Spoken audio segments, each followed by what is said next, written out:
Welcome everyone to another episode of Slasher Scotty. I am your host, Scotty McCoy, and boy, do I have a surprise for all of you. I have on Zoom with me right now Sasha Jenson, and he played Brady in Halloween 4, The Return of Michael Myers. Hi, Sasha. How are you doing? Oh, excellent, Scotty. That was quite an intro there.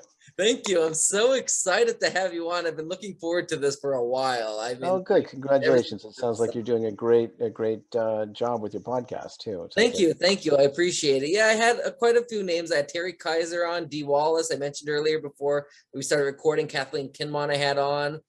So yeah, I had quite a few people from Halloween on my show as well. So I'm excited to have you, to add you to that list. excellent. Excellent. Listen, so the first question I got for you is, how did you get your start into acting? I'm an LA kid, and my dad was a character actor, and so I kind of grew up not knowing any better. Nice, nice. So yeah, he played the heavy forever. He played I don't know if you remember Chinatown. Do you remember Yes. Chinatown? Yep. Okay, so there's Jack Nicholson, there's Mhm. Polanski, and then there's the heavy who's holding. Okay. And so my dad played that guy forever in every Nice. in every Clint Eastwood movie, and every uh, um, yeah, he did a bunch of Clint Eastwood movies, and yeah, he played the bad guy forever. He got shot and everything, and killed and everything, and fought everybody. Nice, nice. So, what was your audition like for Halloween 4, The Return of Michael Myers? Oh boy,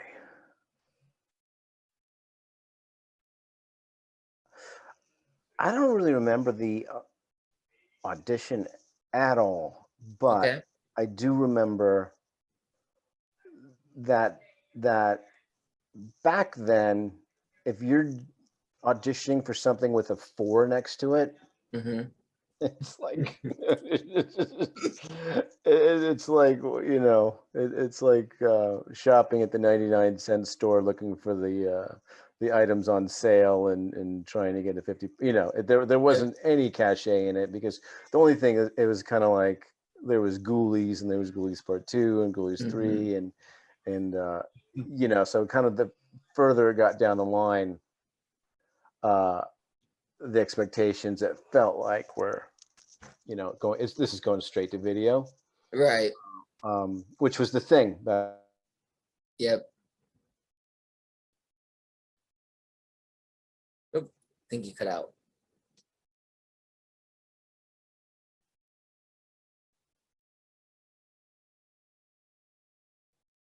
You there? um Oh, there we go. there you go. Now we're back. Yeah, so 2 and 3 really veered away from the first one, Yeah. and so there wasn't any hype. Yeah. So it was a great surprise. It's Yeah. amazing that the franchise continued the way that it has. Absolutely. um but it was an absolute blast. I mean, the funny thing is Keeney and I went to school together.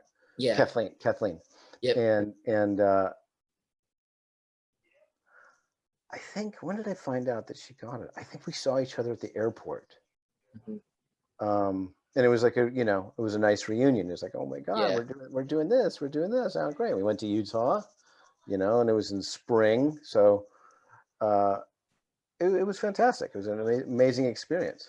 Awesome, awesome. Yeah, she was talking about how you ended up rehearsing and everything on set.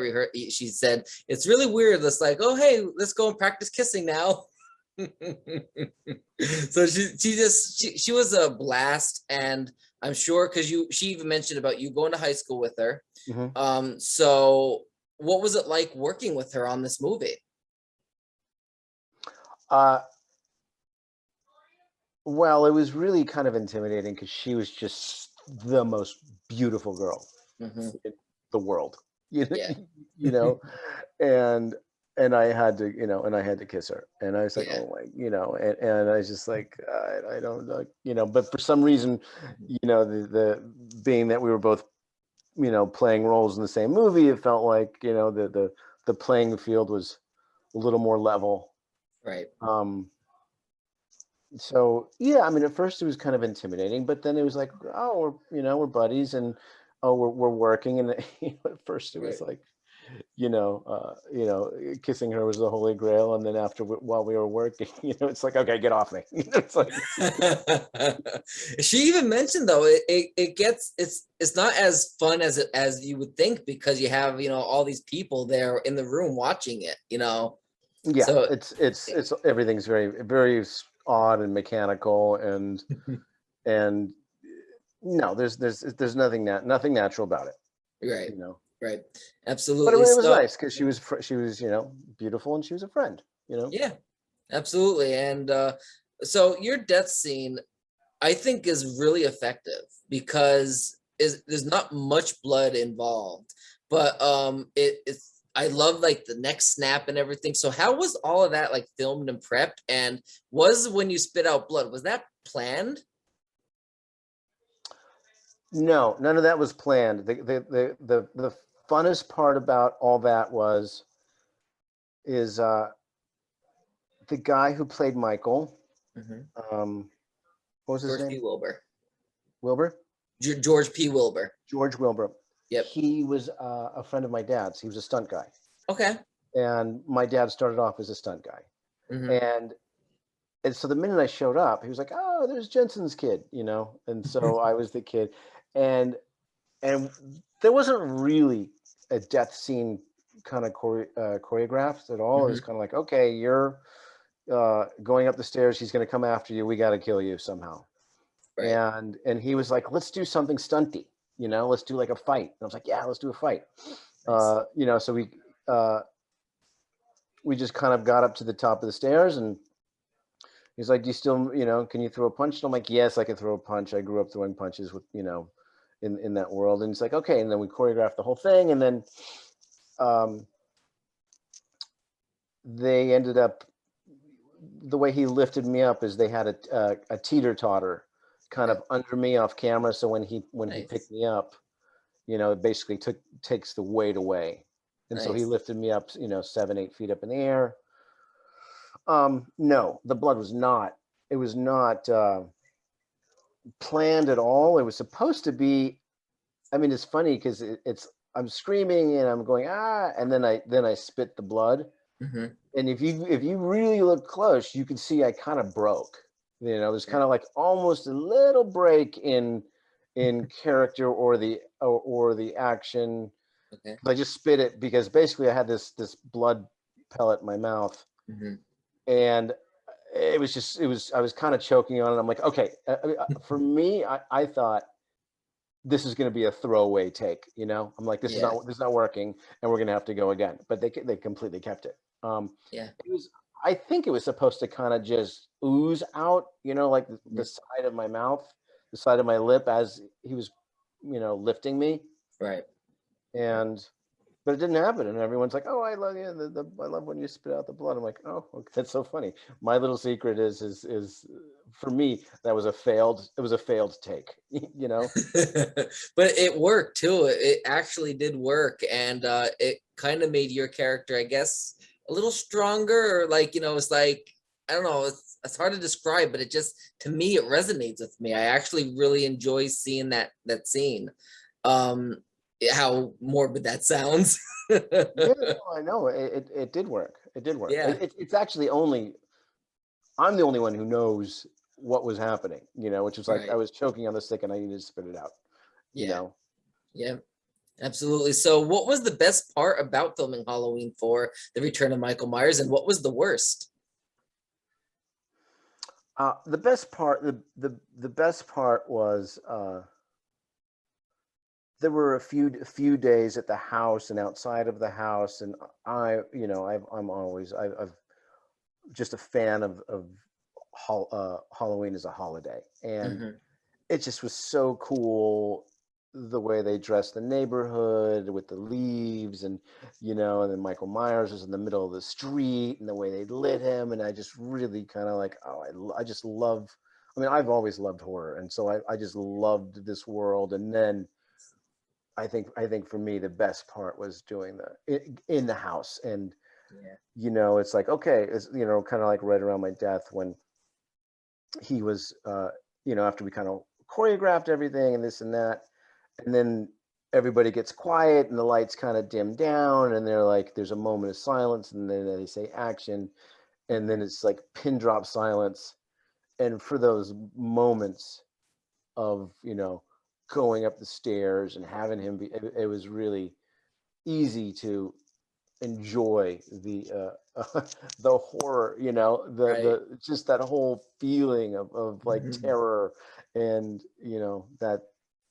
that kind of that scene, the atmosphere was just, it was thrilling. It was just, it was like we did it for hours, so it's like starting at the bottom of the stairs. That's It's like, awesome. okay, it's like, okay, it's time to get really scared, here we go. And having him slowly coming up the stairs, That's awesome. and yeah, so that for me was the best part. Um, I mean, I can't say there was a worst part. I Mhm. think Danielle was really young, and at times she was really terrified, you Mhm. know. Yeah. Um, and just as a, for a young girl like that, I mean, she was really terrified, you know, and it totally worked. And Yep. she helped build the franchise with that terror in her face. Yeah. But it was real. It was real, Nice. and she was a little baby. She was a baby. Yeah, It absolutely. was hard for a minute, like, oh, I don't know if this is okay. But then, those were just glimpses, Yeah. and then of course Wilbur was, just so sweet, and Dwight Right. was Right. So okay. speaking of Danielle, what was it like working with her, and what about with Ellie Cornell? They were great. Danielle was just, cute little monkey back then. Nice. Yeah, she was Nice. really fun and buoyant, and her mom was always there. Mom was great. And Ellie and I became, we were very close. Became good buddies, and we had a great time. We had a great time together. Nice. Um, yeah, I'm trying to kind of search my mind for little anecdotes here and there, but No problem. I'm just gonna do the broad statement of this. It was fantastic. Nice. So I know you didn't have a lot of scenes with Donald Pleasance, who played Dr. Loomis. Did you interact with him at all behind the scenes, and do you have any stories that to share with him? No, I didn't. I think we talked a little bit, Mhm. but it was kind of, he was doing his business, and then he would be gone. Okay. He wasn't hanging out much. Right. He came in, and he came, and then he left, and then, we would come on, and Mhm. he was like, I'm out of here. And so, Right. Makes sense though. I mean, it is a job. I mean, to us, like as fans, it's like that would be so cool. But I mean, it is a job. You know what I mean? Like yeah. you're getting paid. You have a family to feed, and bills to pay and all that. So it really is a job. So that's what it is. A Dr. Loomis. He's been doing this for years. Yeah, and honestly, at that point, nobody knew that it was going to be cool. Right. Nobody knew. I mean, Right. everyone in the back of their minds, like, actually, once we got there, and things started getting set up, it was like, this might be better than Hmm. a complete throwaway of a movie, Right. because Yep. it felt, it definitely felt, because I had been on some of those, Hmm. and this Yep. felt, it felt organized. It felt uh, like the production had a better scale, a real scale to it. Right. Um, but I don't think we knew that going in, you Right. know. And if you think about it, it might be the fourth film, but the third film wasn't well received for obvious reasons because Michael wasn't in it. So Right. it's like with what was going on with the third movie, how is the fourth movie going to gain that audience back, the trust back? I know they put the subtitle "The Return of Michael Myers," but it's like, we got, gypped with Halloween 3. How do we, come back to that? How do you gain that audience trust? You know? Yeah, and that wasn't the fashion back then. I mean, back Yeah. then, the larger the numbers, the smaller the audience, Yeah. and so the trust, there wasn't real trust. Right. It was like, Jaws 2, Jaws 3, Jaws 4, Jaws 5. Right. It's like, well, I'm not going to run out to go see that, Right. because you kind of feel like finish as well. So Yeah. yeah, he felt like he was in and out. He was like Yeah. just doing his job, making his thing, and then, but there was moments where like this felt, this could be Right. special. But I was very young, so I was thrilled. I was thrilled. Right. Absolutely. So when you first saw the script of Halloween 4, The Return of Michael Myers, what did you initially think of the film?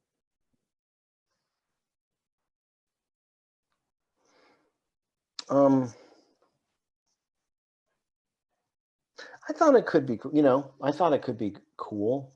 Okay. You didn't know, because it was, Yeah. because I remember like, it was like back then there was like there was like, the casting offices you would go to, Mhm. you would kind of know who, if the casting, you would know who the casting person is, kind of like the level of stuff that person's casting.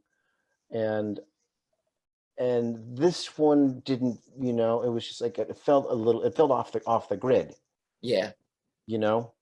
um yeah. Yeah. So Makes sense though. And I mean, if you look at it, like Halloween 5 came out, and I mean that started filming before a script was even finished. So it seems like it really did kind of go downhill in terms of organization, like, with this storyline, I guess the start of the Thorn storyline, so to speak. hmm hmm Yeah. So the last question I got for you is, do you have any other projects in the works that you would like to promote to the listening and viewing audience, as well as social media websites and other websites to plug? I do. I have a couple, which we're excited about. Awesome. I have a project at Warner Brothers. It's the old brand, called Rin Tin Tin, uh, which was a German Shepherd. The old, it's like the Lassie equivalent, but earlier. Um, and this is stuff that I've been producing. I haven't been acting in a while. And then I've got another project which is going to be really fun, called The Wild Ones. Okay. And basically it's based on Hollywood in the 70s. Okay. Because I grew up in Hollywood in the 70s, and for me, Hollywood was more of a coal mine town. It just felt Yeah. like a coal mine town. Everybody embodied these outlawed characters culturally, during that era. So this is kind of like my window in to that world. Okay. Nice. Nice. Is that everything you got? Anything else you want to plug? Nope, that's it. That's what I got. Awesome. Well, I thank you so much, Sasha, for joining me. You bet. Thank you All for right. reaching out. Yeah, absolutely. You have a great rest of your night. Okay, you All too. right, bye. Thanks. Bye.